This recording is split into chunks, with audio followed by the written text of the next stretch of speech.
So tell us about your first assignment in Indonesia. Yes, I was sent to Indonesia as part of a team of 11 men who were there to design an electrical system for Java, the island of Java, which was the most heavily populated piece of real estate in the world at the time. Now, the reason we were going to Indonesia, this is in the early 70s, it was pretty obvious by then that Vietnam was going to fall.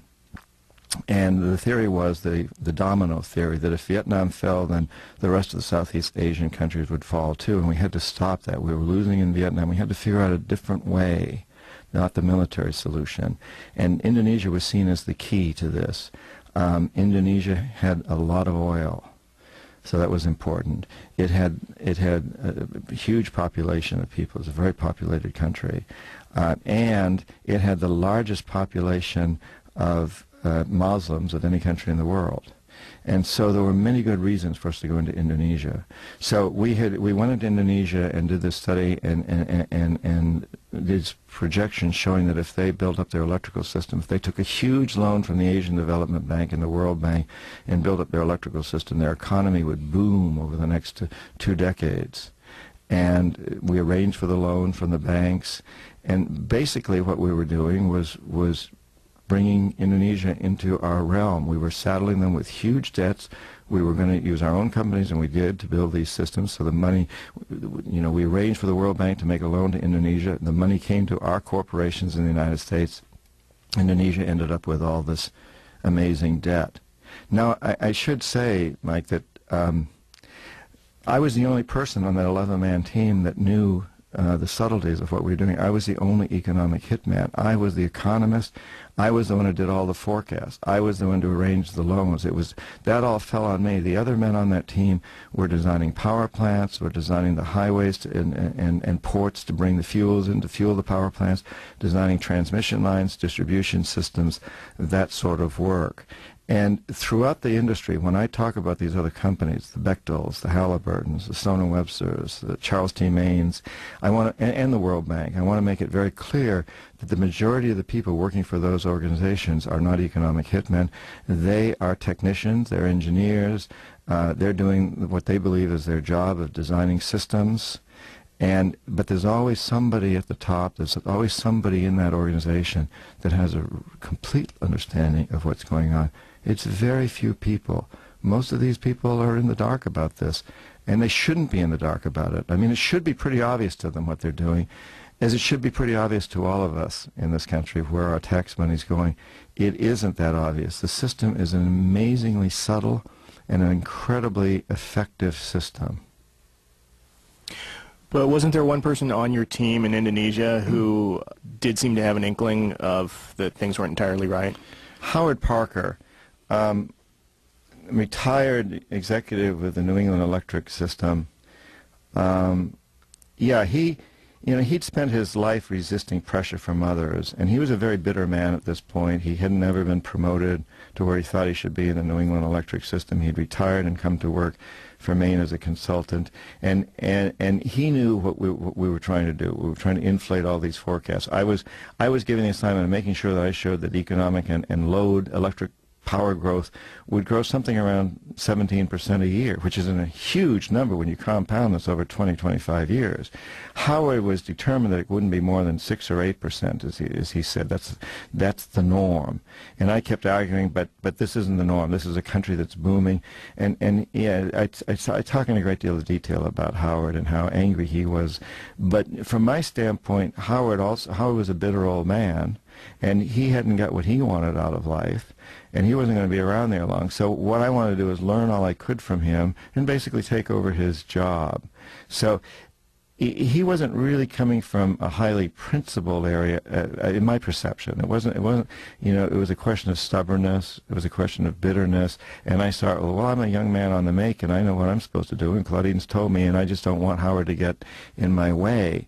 But at one point, I had this realization that I all through this I was going through tremendous qualms and guilt.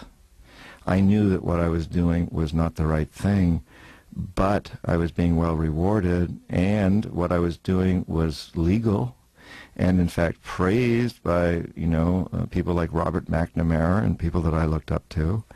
And so at one point, Howard made it very clear to me that it didn't matter what I came up with for an economic forecast. If I came up with 17% economic forecast, then his electric load forecast would have been roughly in the same area. There's a very strong correlation between economic growth and energy growth in any country or any region. And so it was my job to come up with this high economic forecast, and then he was supposed to match his electrical load forecast to that. He made it very clear that he wasn't going to do that. Didn't matter what I came up with, he would come up with something between 5 and 10%, which he figured was reasonable. So suddenly this light went off, and I said, my God, I've been relieved of the guilt. I can do what my masters have told me to do, what Claudine's told me to do, what everybody's telling me to do, come up with these high economic forecasts, and he'll come up with the electric load forecasts that are the real ones, the reasonable ones. And so I'm off the hook. They'll have to follow his electric load forecasts, because that's what the system would have to be designed with. And they should follow the economic forecast, but if he doesn't follow the economic forecast, then it's the burden's off me. So I felt so relieved. Of course, when I got back to Boston, Howard left long before me, left Indonesia because he got very sick, so we had to send him home. And he said he had all the information, he could do the rest of his work from home. When I got home, my boss, who later became the president of Charles T. Maine, called me into the office, and he said, I'm firing Howard Parker. Doesn't matter what you say here now, what you do, I'm firing Howard Parker, because his forecasts are unreasonable. I understand, he said to me, that your economic forecast would justify much higher load forecasts, and that you now are in a position where you could develop those load forecasts. Is that correct? He said, and I said, yes, that is correct. He said, congratulations, you've just been promoted. I took it. I gave them the load forecast they wanted, and my star was bright. I eventually became a partner in the firm, chief economist with a big staff, wonderful people working for me, and it's all in the book. I was compromised at that point, beyond reconciliation. But you would do things regularly, for instance, sticking with Indonesia, that would feed your doubt. For instance, if I remember correctly, in Indonesia, you went out with a local person there who took you to meet people who lived there, and they openly challenged in casual conversation some of the things you were doing. That's correct. I've always liked people a lot, and originally I wanted to be a journalist, and I was a Peace Corps volunteer. I loved being with the people. So when I was in Indonesia, this young man, his name was Razzie, who I lived in the same house as him. He lived in the guest house. His mother ran the guest house where our team lived. And he introduced me to a lot of his friends, and I loved being with them, these Indonesian people. I learned to speak Bahasa Indonesia quite well at the time. And so I spent a lot of time with them. And yeah, they were quite radical. And there's a whole series in the book about some of the experiences I had with them, going to puppet shows, their politics, their anger at what we were doing in Vietnam. And I agreed with them. And they were quite stunned that I would agree with them so much. And they took me into these amazing, beautiful parts of the city, the old city of Bandung, which is in West Java. We were working out of Jakarta and Bandung. And I was traveling around a lot of Indonesia.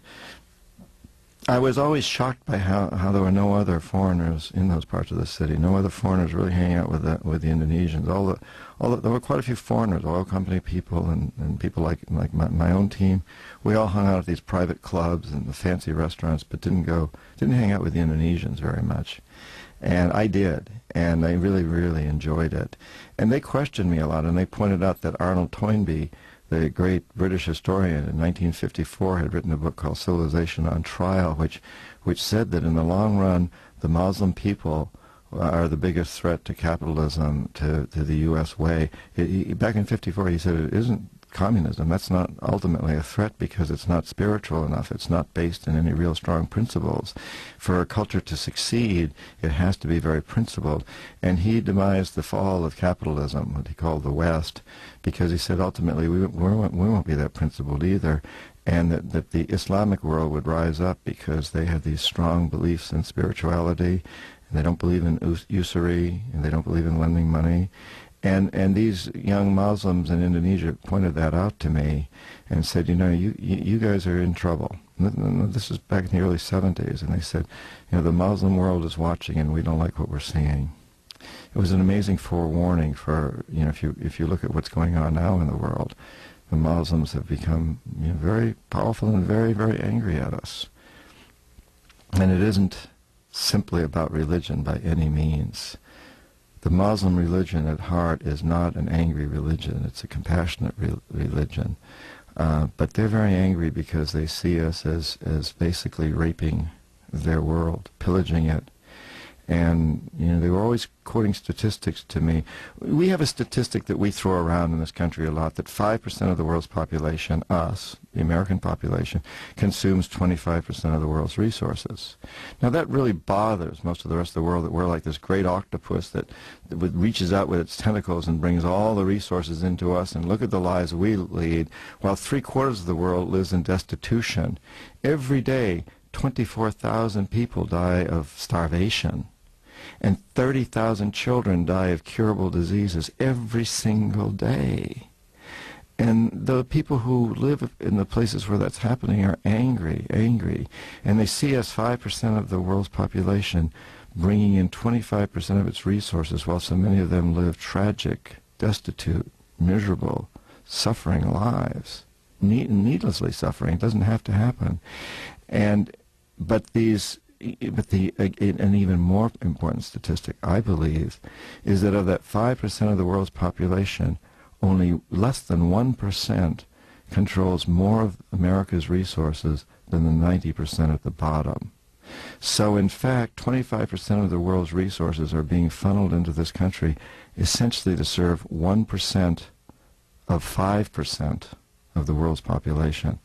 Terribly small. It's not even a pyramid. It's like a needle going up with a few very wealthy, very powerful people sitting on the top. It's created tremendous resentment around the world. It's what's created our insecurity. I would suggest that we will never be secure in this country, no matter how many guards we have at our airports, until we decide that we're going to be a lot more compassionate with the world. And what a great thing that is to do. That will bring us the security that we need, is when we start really opening ourselves up to the world and welcoming the world as brothers and sisters who we want to share the goodies with. And back in those days in Indonesia, these young Islamic people who I fell in love with and was working with saw all this. They anticipated it. And they warned me about it, and it was a very telling experience for me, very moving. And yet, I was seduced. Sex, money, and power was coming my way, man, and I was gonna take it, and I did, for too long. So, what was your next assignment after that? What was the next big project you were saddled with, or country? Yeah, after that, I kind of began spreading out and hiring other people to work with me. So I did a lot of work in the next few years in Panama, and I also went back to Indonesia to do the same sort of thing we'd done in Java, up on the island of Sulawesi, and Colombia, and Iran. So for 3 or 4 years, my time was very much split between those countries, and I would take other journeys into Egypt and Guatemala and many other places, and I began hiring. I mean, I became very popular within Charles T. Maine because I was going along with the system, and the World Bank was loving what I was doing, and I just kept expanding my department. I became a partner. I was making a lot of money, and for the company as well as for myself. So it involved quite a few countries. But you know, the ones that had the greatest impression on me after Indonesia were Panama and Iran, and then Saudi Arabia. All right, I want to go into a little more detail on those, but first, you had spoken about how people on your team when you were in Indonesia didn't have a grasp of the bigger picture of what was going on there. You were the single person that did. Once you started expanding your staff, were other people who were part of your staff, did they have the big picture? And then also, what about people at the World Bank and these other large organizations that you're kind of a front company for? Did they have the big picture?